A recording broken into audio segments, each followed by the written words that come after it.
kekufuran ini muncul karena mereka terlalu mencintai harta yang berlebihan itu. Ya, jadi wa tuhibbunal mala hubban jamma. Jadi model orang yang mencintai harta yang terlalu berlebihan itu adalah model cara berpikir orang-orang kafir yang nanti akan menjadi sempit kehidupannya di alam kubur. Nah, orang yang dimaksud dengan menjatuhkan dirinya dalam kebinasaan itu adalah orang yang memang dia pelit, dia bakhil,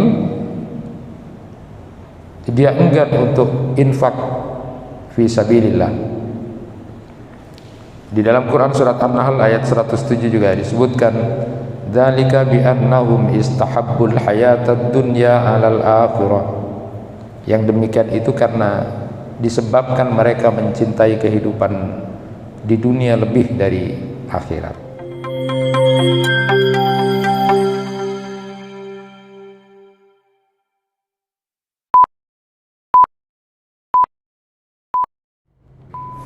Assalamualaikum warahmatullahi wabarakatuh.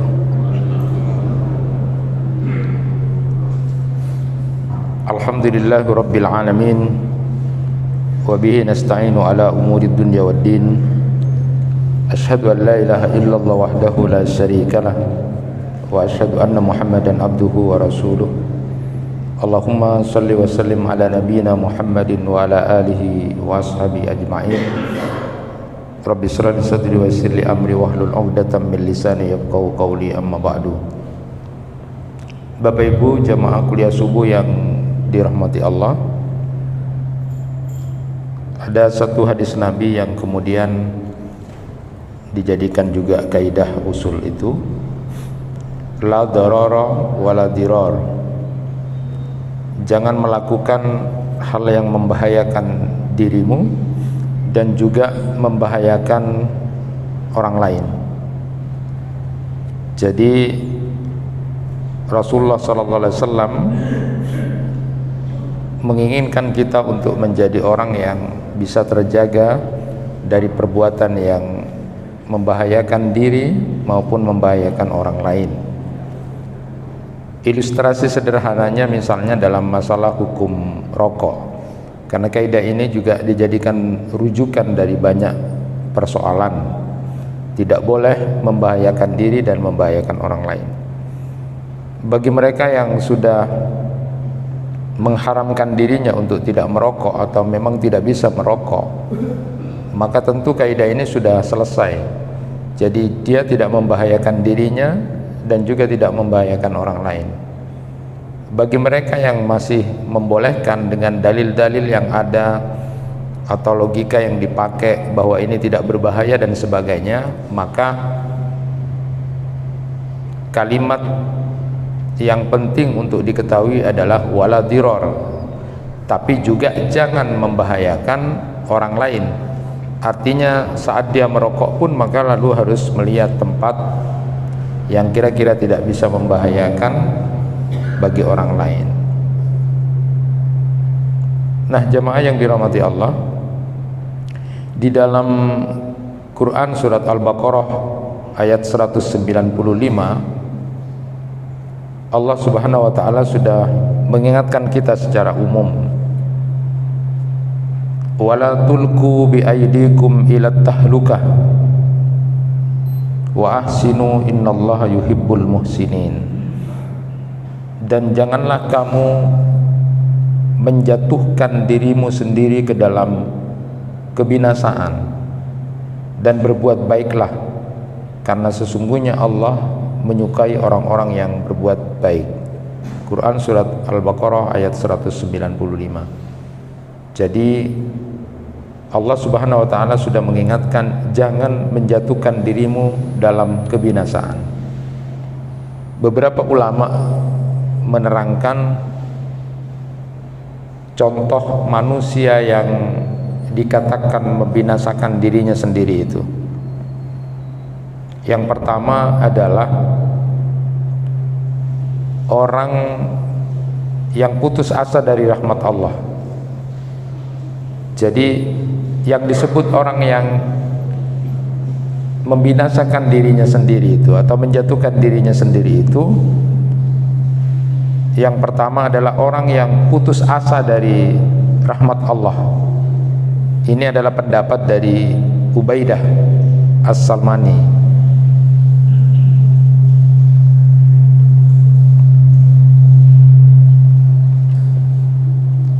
Al-Barak radhiyallahu anhu berkata, contoh orang yang berputus asa dari rahmat Allah ini, orang ini berbuat dosa, lalu dia berkata, Allah tidak akan mengampuni dosa saya lagi. Maka seharusnya orang yang berbuat dosa itu segera berhenti lalu bertaubat, dan dia lalu berharap akan dapat rahmat dan ampunan dari Allah Subhanahu wa taala, lalu mengikutinya dengan amal saleh. Jadi orang yang membinasakan diri adalah orang yang kemudian dia putus asa dari rahmat Allah, diuji sakit, diuji atau apapun yang kemudian jadi seperti itu.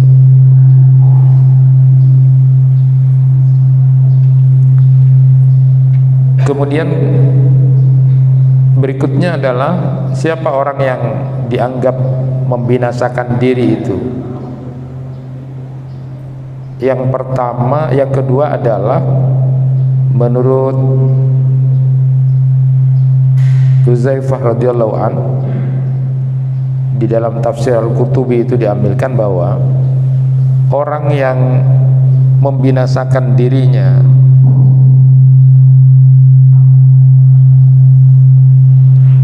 adalah orang yang kemudian enggan untuk infak fisabilillah. Jadi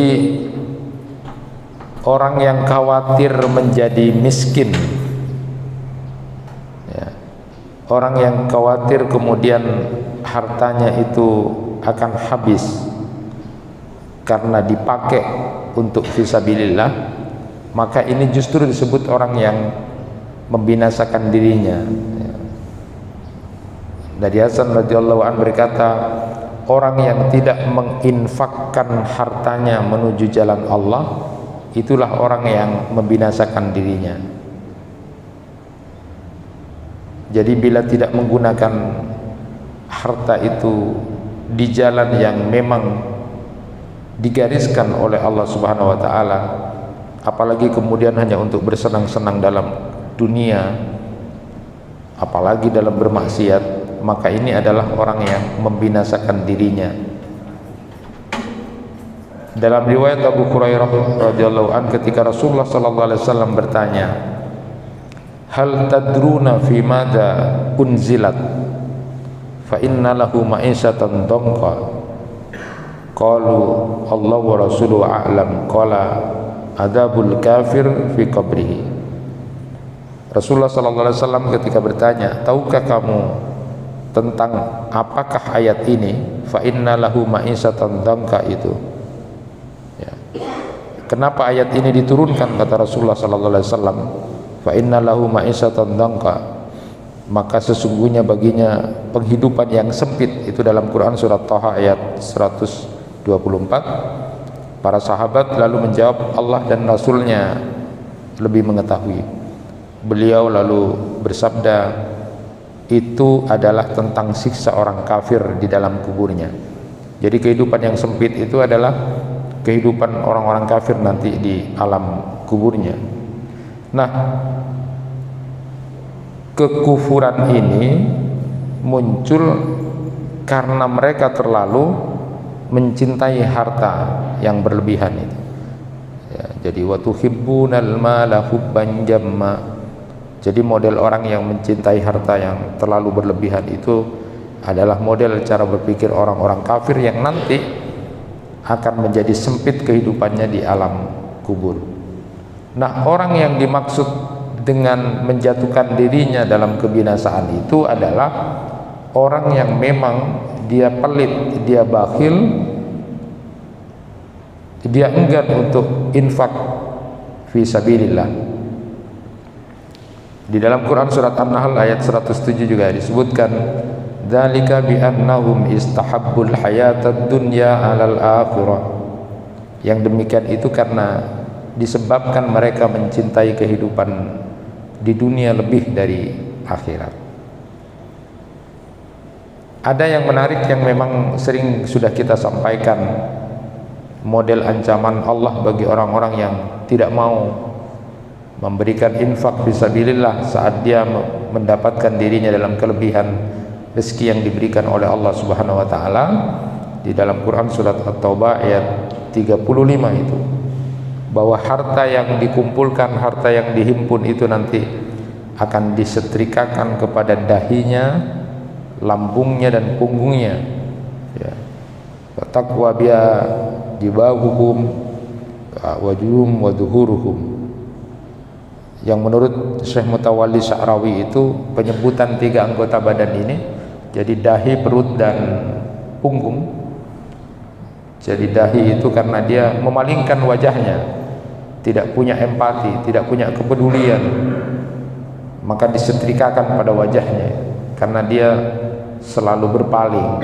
Model orang-orang yang bahil itu kan nggak ngelihat, dia tidak punya empati. Lalu perutnya, karena dia mikirkan perutnya sendiri. Lalu juga punggungnya, karena punggung itu simbol memalingkan badan untuk tidak peduli. Tidak hanya wajahnya tapi perutnya dan juga punggungnya. Nah, orang yang kemudian enggan berinfak fisabilillah pada saat Allah memberikan kelebihan rezeki pada dirinya karena kebahilan dia, keserakahan dia, ketamakan dia, maka nanti hartanya itu akan disetrikakan kepada dahi, perut dan punggungnya. Dan kita sudah tahu bagaimana Allah Subhanahu wa taala menggambarkan orang yang mau hidup lagi ketika sudah ada di alam kubur pertama kali. Yang dia pikirkan adalah bisa mensedekahkan harta yang dia miliki dan dia punyai, tetapi itu sudah terlambat. Tidak amal yang lain, tapi meminta kepada Allah untuk dihidupkan sebentar saja, hanya untuk membagi-bagi harta yang dia miliki, yang selama ini dia kumpulkan. Nah, orang inilah yang kemudian disebutkan di dalam tafsir Al-Qurtubi itu adalah orang yang menjatuhkan dirinya dalam kebinasaan karena dia sendiri tidak mau memberikan infak fisabilillah itu. Ini yang kedua. Kalau yang pertama tadi adalah orang yang suka berputus asa dari rahmat Allah. Jadi kalau sakit, kalau diuji apapun, jangan pernah kemudian berhenti untuk berharap dari rahmat Allah sampai titik penghabisan, berharap Allah Subhanahu wa taala memberikan pertolongan atau jalan kepada dirinya. Yang ketiga, ini menurut pendapat dari Sabit Ad-Dhahak itu di dalam tafsir Al-Baghawi itu, yang dimaksud dengan orang yang menjatuhkan dirinya dalam kebinasaan itu adalah orang yang bunuh diri. Orang yang bunuh diri. Jadi orang yang kemudian salah cara berpikirnya, atau kemudian dia tidak kuat dengan ujian tertentu, lalu kemudian menjadikan jalan pintas untuk selesai dari masalah itu, anggapan dia adalah dengan bunuh diri. Yang kalau dalam bahasa hadis itu bunuh diri itu dengan 3 cara. Bisa dengan menjatuhkan diri dari ketinggian. Jadi itu banyak dilakukan orang-orang yang putus asa, kemudian dari lantai hotel yang paling tinggi lalu bunuh diri dan sebagainya dan sebagainya. Atau bisa dengan meminum sesuatu yang bisa membuat dirinya binasa. Atau dengan kemudian memutus tali nadinya yang di sini, urat nadinya yang di sini.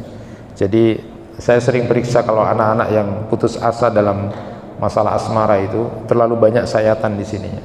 Berapa kali dia putus asa asmaranya, lalu kemudian biasanya suka mau bunuh diri dengan cara menyayat di sininya. Jadi dengan cara menyayat, lalu kemudian dengan cara minum, lalu kemudian dari ketinggian. Ada banyak model. Kalau sekarang orang bunuh diri dengan langsung membenturkan di kereta api dan sebagainya. Tetapi ini adalah orang yang kemudian di dalam Al-Quran menurut Sabit Ad-Dhahak itu dalam tafsir Al-Baghawi adalah model orang-orang yang menjatuhkan dirinya dalam kebinasaan sendiri, orang yang bunuh diri.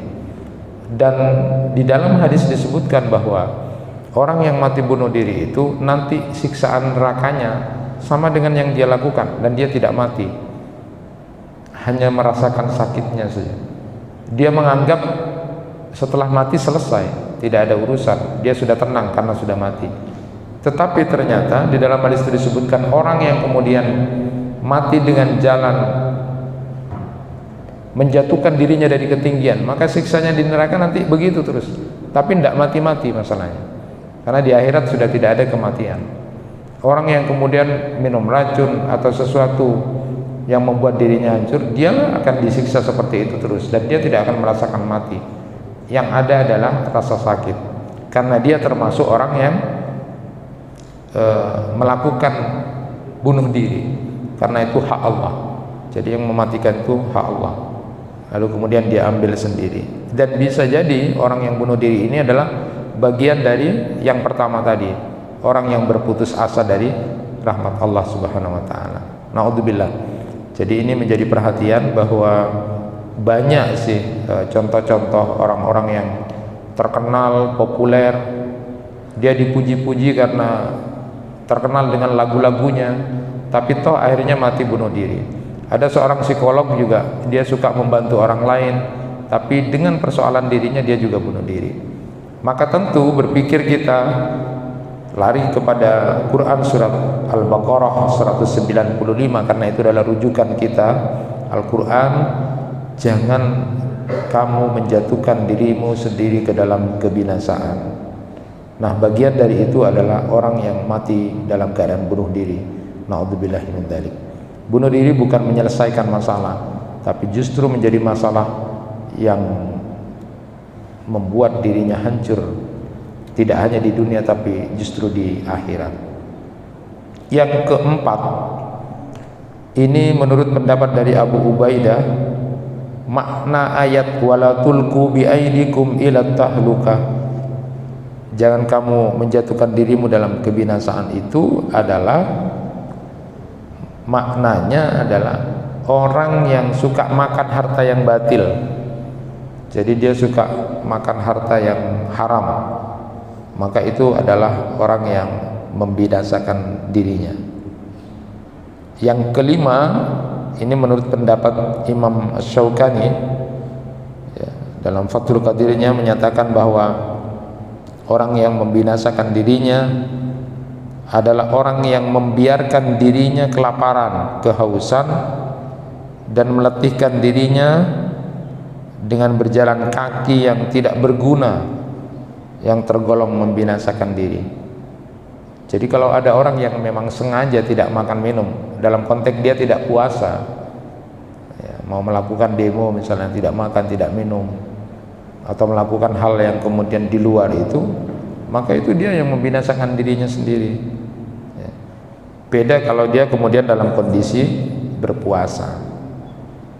Nah, kemudian yang keenam, ini menurut pendapat Ibnu Zaid ya, bahwa yang dimaksud dengan wala tulqu bi aidikum ila tahluka itu, janganlah kamu menjatuhkan dirimu sendiri ke dalam kebinasaan, itu adalah berperang tanpa bekal dan kekuatan.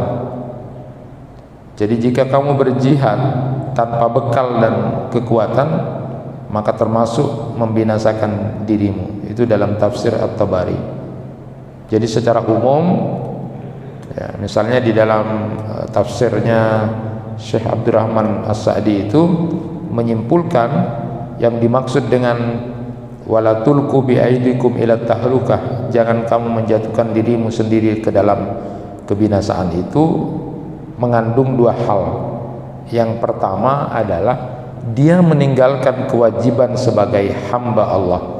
Jadi ketika dia tidak melakukan kewajiban ketaatan kepada Allah, pada hakikatnya dia menjatuhkan dirinya dalam kebinasaan karena persoalan nanti akhiratnya yang berbahaya. Atau dia mengerjakan sesuatu yang dilarang oleh Allah, yang menyebabkan hancurnya jiwanya, badannya dan sebagainya, dia sendiri yang melakukan. maka itulah orang-orang yang dimaksud dengan menjatuhkan dirinya dalam kebinasaan. Di dalam ayat Al-Quran Allah Subhanahu wa ta'ala sudah mengingatkan secara umum juga bahwa kita disuruh untuk menjaga diri dan keluarga dari api neraka. Ya ayyuhalladzina amanu qu anfusakum wa ahlikum nara. Nah, ketika ditanya bagaimana cara menjaga diri dan keluarga dari api neraka itu, kalau berdasarkan hadis riwayat Umar bin Khattab itu, ketika ditanya bagaimana cara kita menjaga diri dan keluarga kita dari api neraka, maka secara sederhana riwayat dari Umar bin Khattab itu menyebutkan bahwa mendidik keluarga agar mengenal perintah-perintah dan larangan-larangan Allah Subhanahu wa taala. Jadi ketika ditanya kepada Rasulullah, "Ya Rasulullah, engkau Allah Subhanahu wa taala memerintahkan kita agar menjaga diri dari api neraka. Bagaimana kita menjaga diri dari api neraka itu? Bagaimana menjaga keluarga kita dari api neraka?" Lalu Nabi sallallahu alaihi wasallam menjawab, "Hendaklah kamu mencegah mereka dari hal yang dilarang oleh Allah dan menyuruh mereka melaksanakan perintah-perintah Allah." Itu dalam tafsir Al-Qurtubi dan juga dalam tafsir Al-Alusi. Jadi menjaga diri dan keluarga dari api neraka itu adalah mengajarkan kepada keluarga kita, kepada anak istri, kepada pembantu, kepada siapapun yang menjadi tanggung jawab kita di rumah, ajarkan mana perintah-perintah Allah, mana larangan-larangan Allah. Itu caranya. Kemudian kalau menurut Ali bin Abi Thalib radhiyallahu anhu itu, bagaimana cara menjaga keluarga dari api neraka itu, maka beliau menyebutkan ketika ditanya tentang itu, Ali menjawab, "Didiklah keluargamu dengan akhlak yang mulia dan ilmu agama." Jadi menjadi sorotan buat kita bahwa kita tidak boleh tidak mengajarkan akhlak itu kepada anak-anak. Kadang-kadang anak-anak kita atau yang sekarang berkesempatan punya cucu, yang diajarkan itu bukan hal-hal yang biasa, atau kemudian kita tidak peduli. Yang diajarkan adalah justru ngajari akhlak. Jadi kalau ada orang Korea itu anak-anaknya diajari antri saja, di Jepang itu diajari antri, supaya teratur diajari antri. Jadi sejak kecil sudah diajari tidak boleh keburu-buru, ada hak orang lain di depan kamu, jadi kamu harus sabar antri. Jadi walaupun di Jepang itu kondisinya gempa pada waktu tertentu, ya mereka tidak berebut kalau memang sudah aturannya di belakang, ya di belakang, karena sejak kecil sudah diajarkan gitu. Di Korea Selatan juga menurut saudara saya juga begitu, diajarkan begitu. Ini salah satu kelebihan di antara banyak kekurangan mereka juga ya. Tetapi ini belajar bahwa mereka juga diajari begitu. Sedangkan kita mental itu tidak ada. Kadang-kadang kalau bisa kita yang lebih awal itu, walaupun sudah belakangan, kita di tengah-tengah tidak sabar. Nah, hal-hal semacam itu kita tidak ajarkan. Anak-anak kita diajarkan bagaimana kalau ke WC, ke kamar mandi, kaki kiri dulu, kaki kiri dulu. Ya, ngajari anak-anak, ngajari akhlak. Pada saat mau tidur juga diajari akhlak itu. Kalau bisa berwudu dan sebagainya. Kalau pada saat makan juga diajari akhlak. Hampir kita kehilangan itu. Padahal kata Ali bin Abi Thalib radhiyallahu anhu itu bahwa kalau ingin diri dan keluarga kita kemudian selamat dari api neraka, diajarkan mereka akhlak itu mulai dari sejak kecil.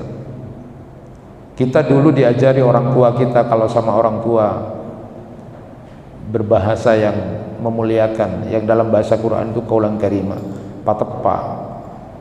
Kalau bicara sama orang tua itu yang baik, pakai sopan santun dan sebagainya. Nah, sekarang kita kehilangan itu. Banyak anak-anak yang sudah tidak punya akhlak. Mungkin salah satunya adalah keteledoran kita juga. Sejak kecil kita tidak mengajarkan itu. Kita lebih banyak mengajarkan kesenangan-kesenangan atau memberikan fasilitas kepada anak-anak kita tanpa memikir akhlak itu. Karena kita merasa dulu waktu kecil banyak menderita, banyak sesuatu yang tidak baik, lalu kita balas anak kita dengan memberikan fasilitas yang banyak, tapi lupa kita mengajarkan akhlak, sehingga kita seolah-olah sudah begitu baik sama anak kita, tapi kita teledor karena kita tidak mengajarkan akhlak-akhlak itu sejak kecil, sehingga kemudian banyak orang tua yang sekarang merasa kehilangan akhlak itu. Nah, padahal menurut Ali bin Abi Thalib yang dikenal sebagai babul ilmi ini, Rasulullah SAW menyebut kalau mau cari ilmu itu di Ali itu adalah didik keluarga kita dengan akhlak itu mulai sejak kecil. Kemudian menurut Ibnu Abbas radhiyallahu anhuma, bagaimana menyelamatkan diri dan keluarga dari api neraka itu, ajari ibadah-ibadah menurut sunnah yang diajarkan Nabi. Nah, ini juga kelanjutan dari itu. Jadi kelengkapan, kalau ketika ditanya Ibnu Abbas itu tentang bagaimana menyelamatkan diri dari api neraka, maka beliau menjawab, didiklah keluargamu agar taat kepada Allah, menjauhi larangannya, dan menasihati mereka agar senantiasa ingat kepada Allah, karena dengan caramu mereka akan selamat dari api neraka. Jadi disuruh untuk mengajari model-model ibadah yang sesuai dengan sunnah Nabi. Itu juga ada dalam tafsir Ibnu Katsir. Kemudian memberi suri teladan dan nasihat yang baik. Jadi ini menurut pendapat dari Qatadah dan Mujahid, ketika ditanya tentang bagaimana menjaga diri dari api neraka dan keluarga itu, maka mereka kemudian menyebutkan, jaga perbuatan mereka dengan jalan engkau memberi nasihat, tapi engkau sendiri sudah memberikan teladan. Ini juga banyak kehilangan. Kalau tadi dari sisi keteledoran orang tua, tidak memberikan ajaran-ajaran akhlak itu sejak kecil, tapi kalau yang ini terbalik, artinya bahwa sekarang ini banyak juga anak-anak ketika kemudian ketemu dengan di sekolah itu ketemu, apa yang mereka rasakan adalah mereka tidak mendapatkan contoh keteladanan dari orang tuanya. Jadi kalau orang tua mengajarkan untuk tidak bertengkar dengan orang lain, harus menjaga diri dan hati-hati, bagaimana bisa kemudian mereka rasakan dan ikuti kalau setiap hari mereka juga menyaksikan orang tuanya suka bertengkar di depan anak-anaknya? Jadi kehilangan keteladanan. Inilah yang kemudian justru di dalam pendapat dari Qatadah dan Mujahid itu, bahwa untuk menyelamatkan diri dari api neraka keluarga kita itu adalah di samping memberi nasihat kepada anak-anak kita, kepada keluarga kita, juga harus bisa memberikan keteladanan, dan itu banyak dirasakan hilang oleh anak-anak di usia-usia sekarang ini. Maka tentu kemudian juga di samping kita mengajarkan tentang perintah-perintah Allah dan larangan-larangan Allah, mengajarkan akhlak, mengajarkan cara ibadah yang benar, memberikan keteladanan, maka petunjuk di dalam Al-Quran agar kita kemudian terhindar dari api neraka dan keluarga kita, sukalah berdoa kepada Allah Subhanahu wa taala. Di antara doa itu adalah memohon anak-anak kita menjadi anak-anak yang soleh. Rabbi habli minas solihin. Juga doa Rabbana hablana min azwajina wa dzurriyyatina qurrata a'yun waj'alna lil muttaqina imama. Doa-doa yang selalu dipanjatkan orang tua kepada Allah untuk anak-anaknya dan keluarganya juga menjadi sesuatu yang penting, karena itu akan punya pengaruh besar di dalam kehidupan kesehariannya. Buat kita hadirin yang dirahmati Allah, agar kita kemudian bisa menjadi orang yang selamat dari siksa Allah Subhanahu wa taala, dari api neraka itu, agar tidak menjatuhkan diri kita di dalam kebinasaan, tentu diantaranya adalah di samping berusaha untuk tidak melakukan hal-hal yang sudah kita sampaikan tadi, berputus asa dari rahmat Allah, menjadi orang bakhil itu tidak baik karena itu membinasakan diri, punya masalah lalu kemudian diakhiri dengan bunuh diri, atau melakukan hal-hal yang kemudian tadi bisa membinasakan diri, maka jauhilah. Termasuk diantaranya adalah melalaikan waktu-waktu yang diberikan Allah kepada kita. Kenapa? Karena Allah Subhanahu wa taala sudah bersumpah di banyak ayat itu tentang waktu, wal asri wad duha wal laili. Ada banyak ayat-ayat yang kemudian memberikan gambaran kepada kita, kita tidak boleh melalaikan waktu yang diberikan Allah kepada kita. Terutama konsistenlah masalah salat subuh dan asar, minimal itu yang dilakukan. Salat subuh, asar, lalu kemudian isya. Sebagaimana kemudian disebutkan di kitab Fathul Bari itu, Ibnu Hajar menyatakan begini, wa qad urida anna rizqa yuksamu ba'da salati subhi wa annal a'mal turfa'u akhiran nahar faman kana hina idin fi ta'atin burika fi rizqihi wa fi amalihi. Kata beliau Ibnu Hajar al-Asqalani dalam Fathul Bari, sejumlah riwayat menyebutkan bahwa rizki itu dibagi setelah subuh dan amalan dilaporkan di sore hari. Maka siapa yang di waktu-waktu itu, ada dua waktu itu, habis subuh dan habis asar itu, hamba ini berada dalam ketaatan kepada Allah, maka dia akan diberkahi rezekinya dan diberkahi juga amalnya. Jadi dua waktu ini paling tidak boleh dilalaikan. Ingat apa yang kemudian dikatakan oleh Khalid bin Walid, belajar dari apa yang disampaikan oleh Khalid bin Walid yang begitu sedih karena tidak bisa fokus membaca, belajar, menghafal Al-Quran karena kesibukan jihad. Khalid bin Walid mengatakan, sugilana jihad an ta'limil Quran, sungguh jihad ini menyibukkan kami untuk belajar Al-Quran. Jadi seolah-olah ada penyesalan, kenapa kemudian tidak sempat belajar, menghafal, lalu memahami Al-Quran, karena sibuknya jihad. Padahal jihad itu adalah amal utama. Atau dalam yang disebutkan oleh beliau juga, laqad mana'ani katsiran minal qira'atil jihad fi sabilillah. Jadi dalam Musnad Abu Ya'la itu disebutkan bahwa Khalid bin Walid menyatakan, sungguh jihad di jalan Allah telah menyibukkan, mencegah kami dari membaca Al-Quran. Lalu bagaimana dengan kita? Perang tidak ada perang, jihad belum ada jihad. Seberapa kita sudah kemudian melalaikan waktu itu, tidak membaca, tidak menghafalkan, dan juga tidak belajar Al-Quran itu. Paling tidak di antara tiga itu bisa kita lakukan. Kalau ada ulama yang kemudian menyebutkan bahwa disuruh, diperintah untuk membaca Al-Quran haqqa tilawati itu, bacalah dengan sungguh-sungguh membaca itu.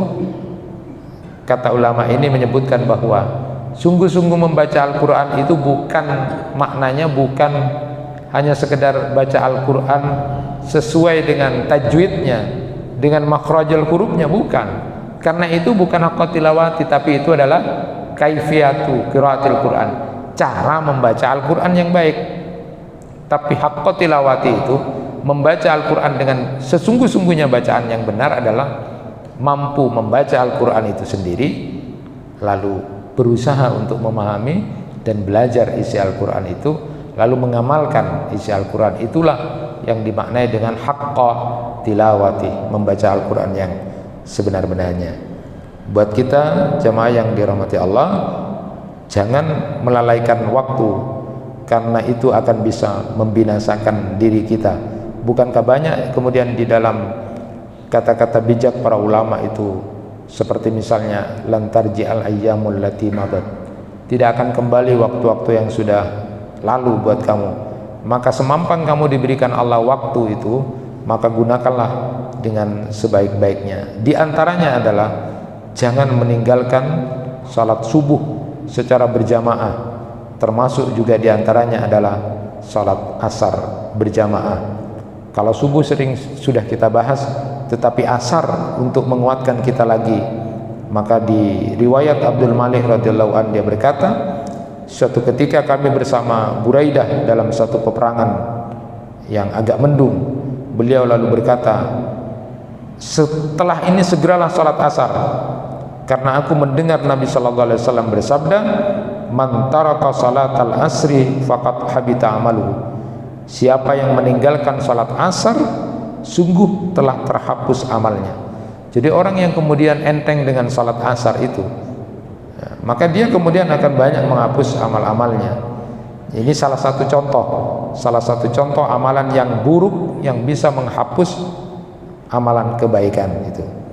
Jadi hati-hati tentang pembatal ini. Aisyah radhiyallahu anha pernah kemudian menegur Zaid bin Arqam ketika dia melakukan jual beli inah. Coba perhatikan ini. Aisyah menegur, kamu kok melakukan jual beli inah itu? Jadi jual beli inah itu adalah jual beli cari untung yang sifatnya ngakal-ngakali. Jadi dia jual pada orang dengan kredit, dengan harga berapa gitu, di kredit segini, lalu kemudian dia nanti beli secara tunai dengan harga yang lebih murah. Itu adalah model jual beli inah. Apa yang disampaikan oleh Aisyah kepada Zaid bin Arqam itu, annahu qad abtala jihadahu ma'a Rasulillah illa ayyatuba. Perhatikan, sungguh perbuatanmu ini telah membatalkan jihadnya bersama Rasulullah sallallahu alaihi wasallam kecuali engkau mau bertaubat. Ini perhatian buat kita. Bisa jadi mungkin kita salatnya sudah baik, bisa jadi kita melakukan ibadah-ibadah itu dengan baik, tetapi amal kebaikan yang kita lakukan itu ternyata dihapus gara-gara perbuatan kita yang seolah-olah tidak ada hubungannya dengan ibadah itu. Bukankah apa yang dilakukan Zaid bin Arqam ini, jual beli untuk mencari untung yang sifatnya tapi ngakal-ngakali itu, ternyata bisa menghapus amal jihadnya dia? Itu kan luar biasa. Jadi semua itu punya ada hubungan, ada relevansinya. Kita sudah sholat, kita sudah begini, kita sudah begini, kita sudah baca Quran begini, tapi di luaran kita melakukan perbuatan yang justru menghancurkan amal-amal itu, seperti tadi ngakal-ngakali untuk dapat untung, menipu dan sebagainya. Itu akan membuat seseorang kemudian amalnya menjadi hilang. Itu orang yang kemudian menjatuhkan dirinya dalam kebinasaan. Contoh lagi, di dalam asar itu diberikan contoh, innal abda la ya'malu amala sirran lillah la yattali'u alaihi ahadun illallah ta'ala fayatahaddatsu bihi fayantakilu min diwani sirri ila diwanil alaniyah summa yusuf fi dzalika diwan ala hasbil alaniyah fa in tahaddasa bi lisum'ah wa talabil jah wal manzilah inda ghairillahi ta'ala abtalahu kama law fa'alahu lidzalik. Ada seorang hamba itu beramal, amalnya sudah sir, sudah rahasia, gak banyak diketahui orang, dan Allah memberi pahala besar sudah, karena dia melakukan amal gak ada yang tahu, amalnya sir ya. Lalu tiba-tiba karena sebab tertentu orang ini lalu kemudian ngomong, bicara, mungkin disebabkan karena tengkar, hanya ngomong, padahal ini dia sudah punya amal yang amalnya itu sir, Allah berikan pahala, tapi karena tengkar lalu kemudian cerita pada orang, ongkun engkok sepanu ruasapkan, dia kemudian begitu, atau kemudian terpaksa dia bercerita, maka yang tadinya amal sir itu, amal yang sudah pahalanya besar dengan tersembunyi itu, pindah menjadi kepada pengumuman, atau kemudian orang banyak tahu. Bila yang dilakukan hamba ini dalam rangka untuk didengar orang lain, dipuji orang lain, walaupun bentuknya seolah-olah tidak ingin dipuji, atau kemudian ada keinginan tertentu untuk kepentingan dunia, maka lalu amal yang sebenarnya banyak ini kemudian menjadi batal. Gara-garanya dia kemudian mengubah dari sir yang tersembunyi itu kemudian menjadi publish. Jadi makanya saya selalu pesan pada beberapa murid saya, kalau kamu tengkar sama orang, kalau lagi tengkar sama orang, tidak usah ungkit-ungkit kebaikan lagi, karena itu justru akan membahayakan. Jadi kondisi tertentu menyebabkan orang yang amalnya sudah tersembunyi, pahalanya besar, lalu kemudian menjadi terhapus gara-gara ngomong-ngomong. Jadi wes lek tengkar, wes tengkar itu aja, wes tidak usah ngomong-ngomong kebaikan yang sudah dilakukan. Jadi kan orang kadang-kadang kan ngomong jasanya, ongku nasab bermentak engkok ora keng engkok ora coba tangkok aru engkok anu segala macam, padahal itu amalnya sudah diterima sebenarnya, tapi karena tengkar, karena ini nggak kuat akhirnya cerita, dan itulah yang bisa membinasakan diri. Artinya amal-amal yang seharusnya bisa menjadi bekal Allah memberikan rahmat berupa surga, bukan karena amalnya, tapi Allah memberikan rahmat karena dia beramal yang baik, yang sir itu kemudian menjadi terhapus gara-gara kemudian dia bercerita, dan itu yang kemudian membinasakan dirinya dalam kerugian di akhirat. Itu yang bisa disampaikan. Jadi pada dasarnya hadis yang kita jadikan rujukan pada kesempatan kali ini adalah jangan membahayakan dirimu dan jangan membahayakan orang lain apapun, baik dalam hal dunia, fisik, materi dan sebagainya. Terutama lagi jangan membahayakan diri kita dari siksa neraka. Bagaimana caranya? Tadi sudah kita sebutkan. Mudah-mudahan Allah Subhanahu wa taala bisa menguatkan kita untuk tetap berada dalam keistiqomahan dalam ketaatan kepada Allah Subhanahu wa taala. Itu yang bisa disampaikan. Subhanakallahumma wa bihamdika asyhadu an la ilaha illa anta astaghfiruka wa atubu ilaik. Kurang lebihnya mohon maaf. Assalamualaikum warahmatullahi wabarakatuh.